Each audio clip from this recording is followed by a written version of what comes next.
Vote নেওয়ার উদ্দেশ্যে মালদাতে ট্রেন উদ্বোধন করতে এসেছেন প্রধানমন্ত্রী মোদী। পুরুলিয়া প্রস্তুতি সভা মঞ্চ থেকে বলেন শ্রমিক চক্রবর্তী। আগামী 21শে জানুয়ারি পুরুলিয়ার হুড়া ব্লকের লধুরকাতে সভা করতে আসছেন তৃণমূলের যুবরাজ তথা সর্বভারতীয় তৃণমূল কংগ্রেসের সাধারণ সম্পাদক অভিষেক বন্দ্যোপাধ্যায়।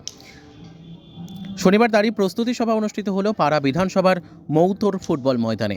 রাজ্যের শাসক দল হোক বা বিরোধী, রাজ্য নেতৃত্বদের পুরুলিয়া জেলায় আনাগোনায় যেন বুঝিয়ে দিচ্ছে 26-এর বিধানসভার দামামা বেঁচে গিয়েছে। বেশ কয়েকদিন পূর্বে পুরুলিয়ার মৌতোরে এসেছিলেন বিরোধী দলনেতা শুভেন্দু অধিকারী।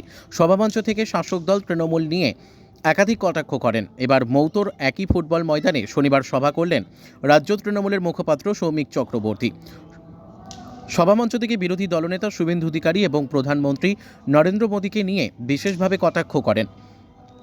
শ্রমিক চক্রবর্তী শুভেন্দু অধিকারীকে নিয়ে তিনি বলেন, কুকুর ঘেউ ঘেউ করলে ঠিক যেমন তোয়াক্কা করতে নেই, তেমনি শুভেন্দু অধিকারী যতই চিৎকার করুক আমরা তার কথায় কান দিই না।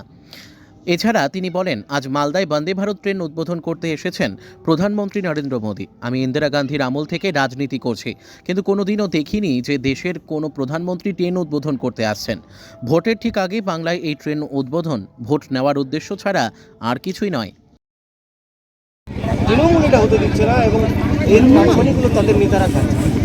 সম্পূর্ণ অসত্য ভাষণ দিচ্ছেন দেশের প্রধানমন্ত্রী। আমার প্রধানমন্ত্রী তাই মিথ্যাবাদী শব্দটা ব্যবহার করলাম না, অসত্য ভাষণ দিচ্ছেন। উনি বাংলার গরিব মানুষের টাকা আটকে রেখেছেন, 100 দিনের কাজের টাকা আটকে রেখেছেন, গরিব মানুষের বাড়ির টাকা আটকে রেখেছেন। শুধু 100 দিনের কাজের টাকাই কত আটকে রেখেছে, সুপ্রিম কোর্ট অর্ডার দেওয়ার পরে। কলকাতা হাইকোর্ট অর্ডার দিয়েছে, সুপ্রিম কোর্ট অর্ডার দিয়েছে। নরেন্দ্র মোদী সাহেব ভারতবর্ষের প্রধানমন্ত্রী, আমারও প্রধানমন্ত্রী।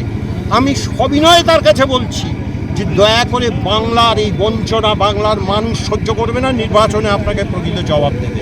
দাদা, আজকে বন্দে ভারত মানে এসি কোচ ফার্স্ট পশ্চিমবঙ্গকে দিয়েছে, এছাড়া গরিব রাত সহ একাধিক প্রকল্প রেলের দিয়েছে। নরেন্দ্র মোদী ভুল জায়গা সিলেক্ট করলেন, তার কারণ মমতা বন্দ্যোপাধ্যায় রেল দিয়ে বাংলাকে মুড়ে দিয়েছে। এক একটা জেলা, আমি একটু আগে বক্তৃতায় শুধু পুরুলিয়ার জন্য মমতা বন্দ্যোপাধ্যায় কী করেছেন, আমি যে কোনো জেলায় যাব এই ফিরিস্তি কিন্তু দিতে পারি। 2 বছর 2009 থেকে 2011 2 বছর রেলমন্ত্রী থেকে ভারতবর্ষে মমতা বন্দ্যোপাধ্যায় যে উন্নয়ন বাংলার জন্য রেল প্রকল্পে করে দিয়ে গেছেন, নরেন্দ্র মোদী 100 বছর প্রধানমন্ত্রী থাকলেও করতে পারবে। দাদা, উনি বলেছেন এখানে মহিলারা সুরক্ষিত নয়, সেই জন্য কিন্তু এখানে মহিলা সাংবাদিকের উপর হামলা হয়েছে। উনি তো সব জায়গায় দেখছেন, আগে ওনার নিজের স্ত্রী কি সুরক্ষিত, তাহলে উনি অস্বীকার করেন কি করে? একদিকে নির্বাচনে এফিডেভিট দিয়েছেন 2014 সালে উনি অবিবাহিত, তারপরে তো বউ বেরিয়ে পড়েছে। ওনার মুখ থেকে মহিলাদের সম্বন্ধে কোনো প্রশ্ন শুনতে চাই না, আগে নিজের স্ত্রীকে স্বীকৃতি দিন। যে নিজের স্ত্রীকে অস্বীকার করে তার মুখ থেকে মহিলাদের জ্ঞান শুনতে চাই না, আগে উন্নাও আর হাতরাসে গিয়ে জবাবটা দিন। উনি তো বেনারসের এমপি, আগে জবাবটা দিন না উত্তরপ্রদেশে, তারপরে উনি অন্য জায়গায় আসবেন। আর নিজের স্ত্রীকে আগে সম্মানটা দিতে শিখুন। ওনার মুখ থেকে মহিলাদের সম্মান জানতে চাইব না, আগে নিজের স্ত্রীকে সম্মান। পশ্চিমবাংলায় বলছে জঙ্গল রাজ চলছে, ওই তো বিহারে বলেছিল বিহারে জঙ্গল রাজ চলছে, এই তো 1.5 মাস আগে আমি তো বক্তৃতায় বলছিলাম বিহারে নির্বাচন হয়েছে 1.5 মাস আগে। তো সেখানে তো গত 20 বছর মোদী আর নীতিশের সরকার, তো জঙ্গল রাজ তো উনি সেখানে গিয়েও বলেছেন। আসলে এক বুলি করে আসছেন সব জায়গায়, তার কারণ উনি তো এমনি বক্তৃতা করতে পারেন না, তার কারণ ওই তো লিখিত মুর্শিদাবাদ যেভাবে অশান্ত, এই বিষয়টা নিয়ে কি বলবেন? আমি কি বলবো না, উনি কি বলবেন? আমি প্রশ্নটা বুঝতে পারলাম। মুর্শিদাবাদ যেভাবে অশান্ত, মুর্শিদাবাদে যেটা হয়েছে মানুষের রোষ হয়েছে এবং সে ব্যবস্থা পুলিশ প্রশাসন গ্রহণ করেছে এবং তারা বেশি সেটা পুলিশ প্রশাসন বলতে পারবে। শুনুন, আমি রাজনৈতিক দল তৃণমূল কংগ্রেসের মুখপাত্র। অ্যাডমিনিস্ট্রেশন আর অর্গানাইজেশন দুটো আলাদা পার্ট।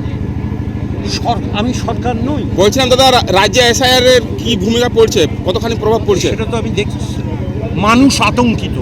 ইচ্ছাকৃতভাবে পেছনের দরজা দিয়ে আরও 1,36,00,000 মানুষের নাম বাদ দেওয়ার পরিকল্পনা হচ্ছে।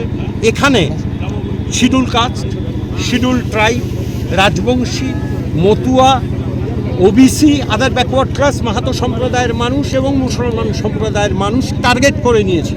তার কারণ এরা বিজেপিকে ভোট দিচ্ছে না, সেই কারণে জানে মমতা বন্দ্যোপাধ্যায়ের উন্নয়নের সঙ্গে এরা পেরে উঠবে না। তাই পেছনের দরজা দিয়ে অসাধু উপায়ে ভোটার তালিকায় মানুষের নাম কেটে দিচ্ছে। আজকে দেখলাম তো এখানে এসে মানুষ যেভাবে আতঙ্কিত আগামী নির্বাচনে মোদির ভরাডুবি হতে চলেছে। দাদা লাস্ট প্রশ্ন, মোদি অভিযোগ করছেন যে বাংলায় গরিবের টাকা লুট করছে এই রাজ্যের সরকার, এমনকি বন্যা ত্রাণের টাকাও লুট করছে। বাংলার গরিব মানুষের টাকা লুট করেছেন নরেন্দ্র মোদি। 100 দিনের কাজের টাকা দেননি কেন? উত্তরটা দিন। সুপ্রিম কোর্ট অর্ডার দেওয়া সত্ত্বেও গরিব মানুষের বাড়ির টাকা মেরে দিয়েছেন কেন? উত্তর দিন নরেন্দ্র মোদি। তার তো প্রধানমন্ত্রীর থাকারই যোগ্যতা নেই, মানুষের টাকা মেরেছে। সুপ্রিম কোর্টের অর্ডার মানছে না, সুপ্রিম কোর্টের অর্ডার মানছে না। উনি জ্ঞান দিচ্ছেন, আগে সুপ্রিম কোর্টের অর্ডারটা মানুন। আবার বলছি, উনি আমারও প্রধানমন্ত্রী। কেন? ভারতবর্ষের প্রধানমন্ত্রী, আমি ভারতবর্ষের নাগরিক। কিন্তু যেখানে ভারতবর্ষের গরিব মানুষের হকের টাকা 100 দিনের কাজ করেছে, তাদের টাকা আটকে রেখেছে সুপ্রিম কোর্টের অর্ডার পাওয়া সত্ত্বেও। একটা টাকাও দেয়নি। তাদের চোরটা কে হলো? টাকাটা কে মারছে? পুরুলিয়া থেকে বিশ্বজিৎ সিং সর্দারের রিপোর্ট, বিগ নিউজ বাংলা।